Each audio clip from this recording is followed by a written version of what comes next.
Hi there, I'm Vincent Boss and I provide dating and self-improvement advice.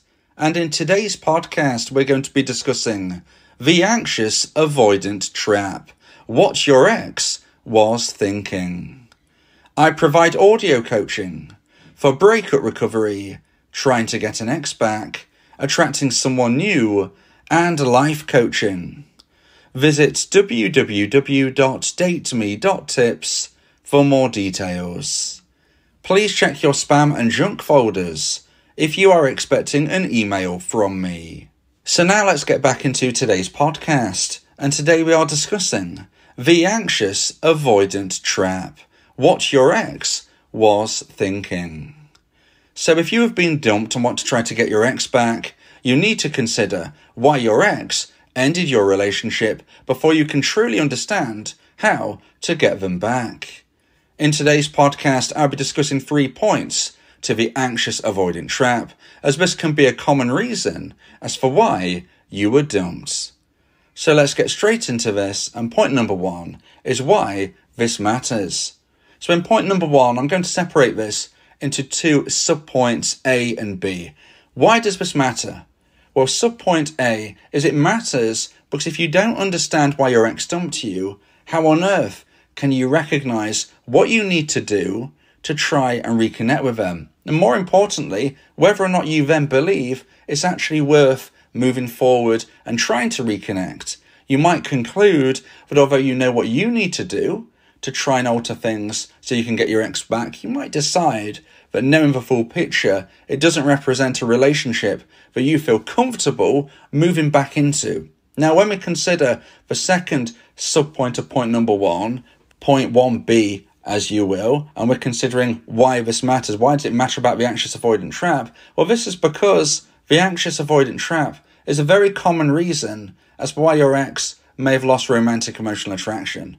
So firstly, we're trying to get across the point that you need to know why your ex lost attraction, because if you don't, how can you reconnect? And secondly, it's important to focus on the anxious avoidant trap because this is a very common reason as for why they may have lost attraction. Now, I keep saying lost attraction, and that is because somebody only dumps you when they lose attraction. I refer to this as romantic emotional attraction. And when you were together in a loving relationship, you would have both felt a high level of romantic emotional attraction for one another. Now, for various potential reasons, unfortunately, this level of attraction dropped in your ex-dumper's mind. And when it hit the necessary low point, that is when the action of a breakup. And as I was saying in point 1B, one of the most common reasons as to why they may have lost attraction is the anxious avoidant trap. That's why it's so important. You need to understand what's going on here to consider whether firstly, you can actually alter things on your end, and secondly, whether you believe it's worthwhile. And the reason I say this is we can only control the controllables. You can control your side of a coin, you can't control theirs. And as you will see as we go through today's podcast, escaping the anxious avoidant trap takes work. The likelihood is you would need talk therapy. Now maybe you feel you can do this alone, and some of you will achieve this, whereas others of you will want to get some type of talk therapy because this is the likely way to evolve your attachment style, which is something that's going to be very, very important for you to escape the anxious avoidant trap. But even if you put in the work, even if you evolve your attachment style, then you can't guarantee that your ex will do the same. In fact, you might say to yourself, I know my ex-dumper is not the type of person to put in that kind of work. I know they don't believe in this type of thing. I know that they're not going to want to speak with somebody via talk therapy. If you come to these conclusions, then you know that you might be able to solve your side of the equation, but you also know that they won't want to try and change theirs. Nothing's guaranteed. And evolving your attachment style is not an exact science, it's not something which can definitively be guaranteed will take place, even with work being put in. But if you don't put in the work, it absolutely will not be able to evolve to a necessary place for both of you to have a functioning relationship. So what we can see here is that it matters when we discuss everything in today's podcast, because you will understand what you need to do, and you will also understand what your ex needs to do and the likelihood of him doing it. You are not in a position to text your ex and say, hey, let's get back together, but before we do, I need you to go and have talk therapy. Okay, unfortunately, they've dumped you. In most instances, I strongly suggest that if you've been dumped, you never contact your ex again unless they contact you first. So straight away, you've got no way of communicating this thought to them anyway. And even if you do, you're not in a position to start handing out ultimatums. Sadly, your ex-dumper is in the more powerful position right now. And if you were to contact them and start trying to text and explain and say that they need to do this, they need to do that, they are likely to firstly ignore you and secondly possibly block you because they're not in the mood, they're not in the position, they're not in the mindset to even consider what you want to say to them right now. So first of all, you can only focus on you. Secondly, you can't even really alter what they do themselves. They need to come to their own conclusion on this, or perhaps if they do reach out to you in the future and you feel the time is right, you could start to mention these elements, but it'd be so delicate.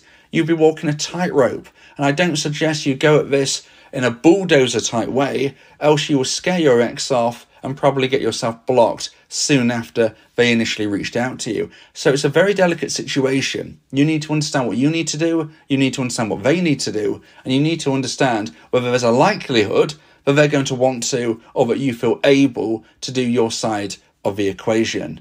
Can you get back together without doing the work? Yes, you can, but I would suggest that you would fall into the anxious avoidant trap once more, and therefore the reconnection would be sadly very short-lived. So now let's get into point number 2 and the second point of today's podcast.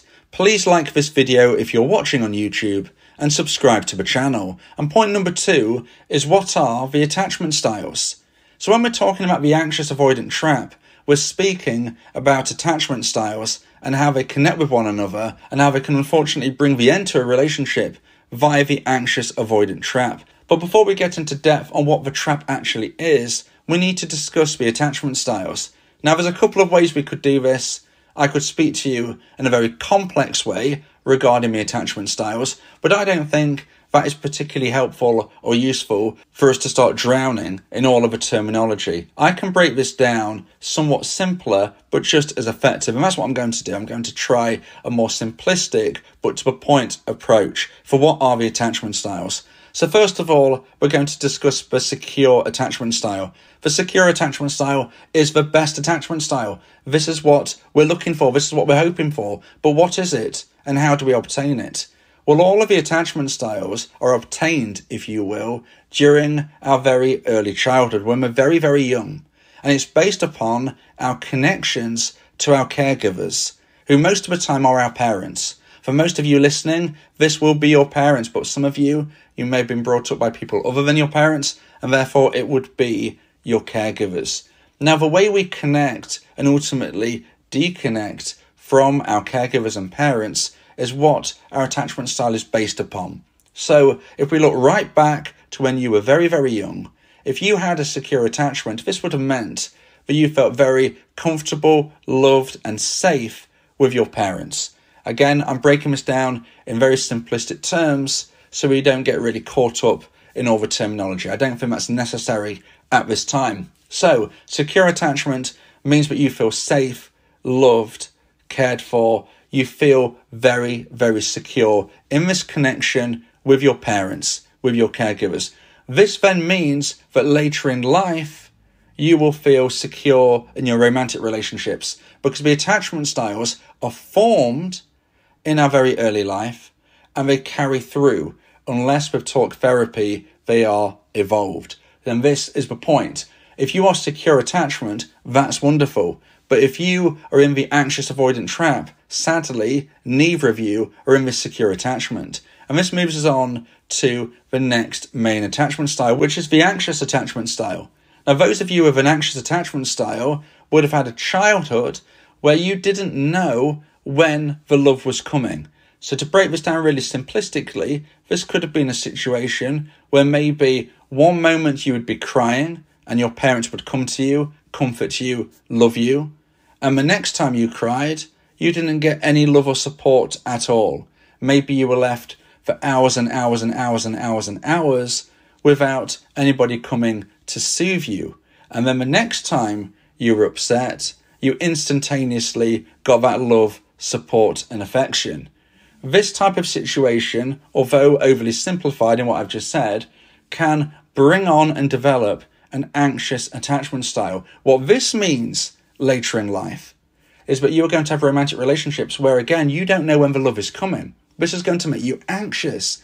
This means that you are getting really, really nervous if you don't get the love and attention you want, crave and expect. So say, for instance, you were in a relationship and your partner says that they're going to go out with their friends.